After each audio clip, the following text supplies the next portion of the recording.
गरीब माँ पर काली बेटी बनी बोझ। मुबारक हो, आपको लड़की हुई है। ये लीजिए आपकी बच्ची। हे भगवान, ये क्या? एक तो मुझे लड़की हुई है, ऊपर से इसका रंग कितना काला है। अगर माँ जी ये इन्होंने इसे देख लिया तो न जाने क्या होगा।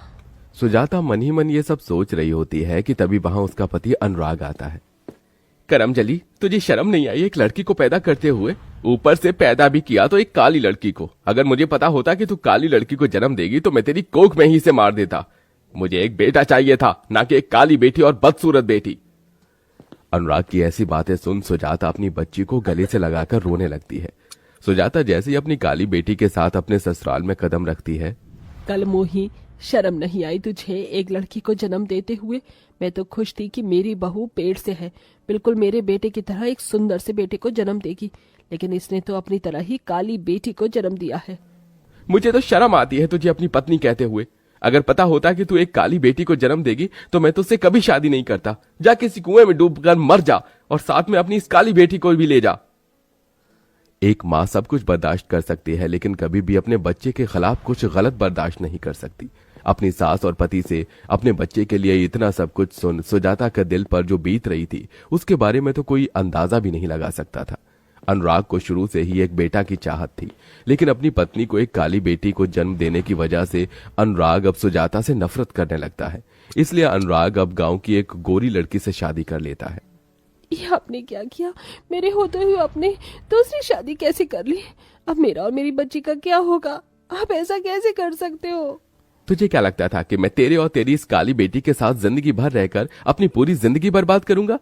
इसलिए मैंने किरण से शादी कर ली है। मुझे पूरा भरोसा है कि किरण एक बेटे को ही जन्म देगी, इसलिए मैं किरण के साथ हमेशा हमेशा के लिए ये गांव छोड़कर जा रहा हूं। अनुराग दूसरी शादी कर हमेशा हमेशा के लिए गांव छोड़कर चला जाता है। अनुराग के जाने की वजह से अब घर की सारी जिम्मेदारियां सुजाता पर आ गई थी, इसलिए अब सुजाता मेहनत मजदूरी करके घर में सबका गुजारा चलाती है। मिल गया तुझे चैन, पड़ गई तेरे कलेजे को ठंडक। अगर तू इस काली बेटी की जगह एक बेटे को जन्म देती तो मेरा बेटा मुझे कभी छोड़कर नहीं जाता। कलावती के ताने सुजाता के दिल पर किसी तीर की तरह लगने का वार करते थे, लेकिन सुजाता सिर्फ अपनी बच्ची के लिए सब कुछ बर्दाश्त करके हमेशा चुप रहती है।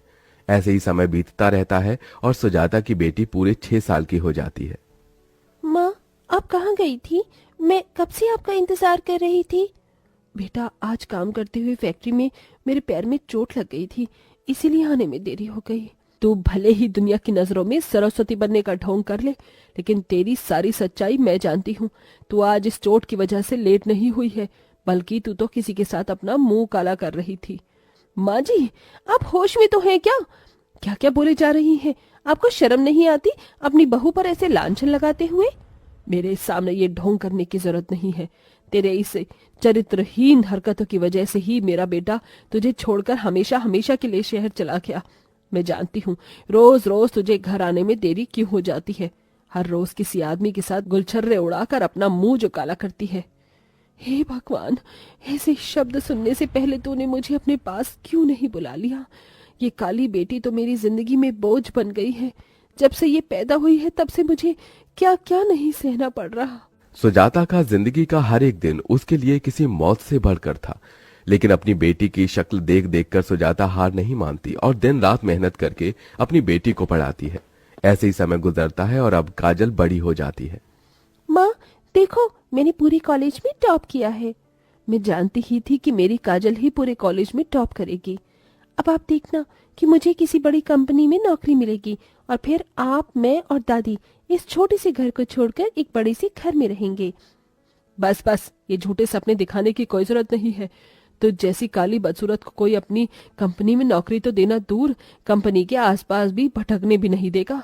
सुजाता, मेरी मान तो अपनी इस काली बदसूरत बेटी की शादी कर दे। मुझे तो इसकी शादी होना भी नामुमकिन सा लगता है। इसकी इस काली भयानक शक्ल को देखकर तो कोई भी इसे अपनी बहू नहीं बनाना चाहेगा। अपनी दादी की बात सुन काजल बहुत दुखी होती है, लेकिन काजल जानती थी कि उसकी माँ ने उसके लिए कितनी मेहनत की है, इसलिए काजल हार नहीं मानती है और एक बड़ी सी कंपनी में इंटरव्यू देने के लिए जाती है। काजल पढ़ने लिखने में बहुत अच्छी थी, इसलिए उसे कंपनी में जॉब मिल जाती है। माँ देखो, मुझे पहली सैलरी मिली है। इस पूरी सैलरी की हकदार आप हो। आपने मुझे इतना काबिल जो बनाया है। काजल, ये सब सिर्फ तेरी लगन और मेहनत की वजह से हो पाया है। अब तेरी शादी का समय आ गया है। तुझे पता है, आज विमला अपनी बेटी का रिश्ता तय हो जाने की खुशी में मिठाई देकर गई थी। मैं भी चाहती हूँ कि मैं भी अपनी बेटी का रिश्ता तय होने की खुशी में गांव के लोगों को मिठाई, लड्डू। मैंने पंडित जी से बात भी कर ली है। परसों तुझे लड़की वाले देखने आ रहे हैं। माँ, मुझे बहुत डर लग रहा है। क्या वो लोग मुझे पसंद करेंगे? मेरी बेटी बहुत काबिल है। मुझे यकीन है कि वो तुझे जरूर पसंद करेंगे। अपनी माँ की बात सुन काजल को सुकून मिलता है। ऐसे ही 2 दिन गुजर जाते हैं और आज लड़के वाले काजल को देखने के लिए आते हैं। देखिए, मेरे बेटे के लिए एक से एक लड़कियों के रिश्ते आते हैं, लेकिन पंडित जी के कहने पर हम आपकी बेटी को देखने आए हैं। आपकी बेटी के काले होते हुए भी हम उसे अपने घर की बहू बनाने के लिए तैयार हैं, लेकिन दहेज में हमें 20 लाख रुपए चाहिए। भाई साहब, हम लोग दहेज में 20 लाख रुपए दे सके, इतनी तो हमारी हैसियत नहीं। तो बहन जी, ये रिश्ता भी नहीं हो सकता। मैंने तो पहले ही कह दिया था कि इसका रिश्ता हो पाना बहुत मुश्किल है। इसकी काली शक्ल देखकर कौन इसे अपने घर की बहू बनाना चाहेगा। इससे अच्छा तो इसे जहर देकर मार देती, वही तेरे लिए सही था। अपनी दादी की बात सुन काजल की आंखों में आंसू आ जाते हैं और वो भागते हुए अपने गांव की नदी किनारे चली जाती है और वहां जोर जोर से रोने लगती है। काजल के रोने की आवाज सुन वहां पर एक अंशुमन नाम का लड़का आता है।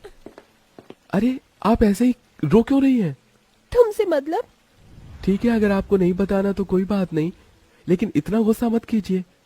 ये लीजिए रुमाल, इससे अपने आंसू साफ कर लीजिए। अंशुमन काजल को रुमाल देकर वहां से चला जाता है और पेड़ के पीछे छुपकर काजल को देखने लगता है। ऐसे ही समय गुजरता रहता है और आज फिर एक बार काजल को देखने के लिए रिश्ते वाले आते हैं। अगर हमें पता होता कि आपकी बेटी ने इतनी काली है और बदसूरत है तो हम कभी भी यहाँ नहीं आते।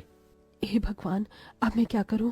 मेरी बेटी के काले रंग की वजह से इसका कहीं पर भी रिश्ता नहीं हो पा रहा है।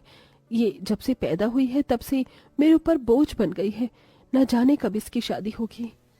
जो भी रिश्ते वाले काजल को देखने के लिए आते हैं तो उसके काले रंग की वजह से शादी से इनकार कर देते हैं, या तो इतना दहेज मांगते हैं जो सुजाता की हैसियत से बाहर था। इसलिए अब बेचारी सुजाता बूढ़ी उम्र में भी मेहनत मजदूरी करके पैसे जोड़ना शुरू कर देती है।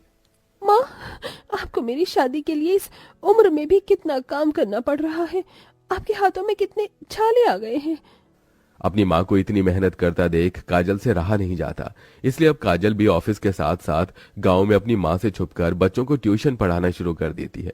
और अब काजल भी अपनी माँ की तरह धीरे धीरे पैसे जोड़ती है। अरे यार, 9 बज गए हैं और ये अभी तक आई नहीं। अंशुमन ने जब से काजल को देखा था तब से अंशुमन काजल को पसंद करने लगा था।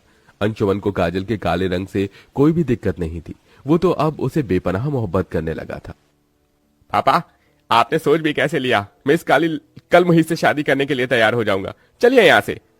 आज फिर एक बार और काजल के काले रंग की वजह से उसका रिश्ता नहीं हो पाता। काजल अब इन सब चीजों को और बर्दाश्त नहीं कर पाती, इसलिए गांव की नदी किनारे जाकर काजल नदी में खुद की आत्महत्या करने ही वाली होती है कि तभी वहां अंशुमन आता है और काजल को ये सब करने से रोकता है। तुम पागल तो नहीं हो गई हो? हाँ, अगर मेरी जगह कोई होता तो वो तो कब का आत्महत्या कर चुका होता। अंशुमन के पूछने पर काजल उसे सभी चीज बताती है, जिसे सुन अंशुमन वहां से चला जाता है और अगले दिन अपने माता पिता के साथ सीधा काजल के घर आता है। मैं जानता हूँ तुम मुझे यहाँ देखकर बहुत हैरान हो। काजल, मैं तुमसे बहुत प्यार करता हूँ और जब से मैंने तुम्हें देखा तुम्हें चाहने लगा हूँ। मैं तुम्हारे साथ शादी करके अपनी पूरी जिंदगी तुम्हारे साथ बिताना चाहता हूँ। अंशुमन की बात सुन काजल की आंखों में आंसू आ जाते हैं, जिसके बाद काजल इस रिश्ते के लिए हाँ कर देती है और कुछ दिनों में अंशुमन और काजल की शादी हो जाती है। अंशुमन सुजाता से 1 रुपया भी दहेज में नहीं लेता है। बेटा, तुमने मेरे सीने के बोझ को हमेशा हमेशा के लिए खत्म कर दिया। मैं कभी सपने में भी नहीं सोच सकती थी कि मेरी बेटी को इतना प्यार करने वाला जीवन साथी मिलेगा। काजल नम आंखों से उसे अपनी माँ से विदा लेती है और अंशुमन के साथ एक नई जिंदगी शुरू करती है। शादी के बाद भी काजल जॉब करना नहीं छोड़ती और दिन रात मेहनत करते इतने पैसे जोड़ती है कि वो अब अपनी माँ और दादी को तोहफे में एक बड़ा सा घर देती है। अपनी पोती की इतनी तरक्की देख कलावती को भी अपनी गलती का एहसास हो जाता है।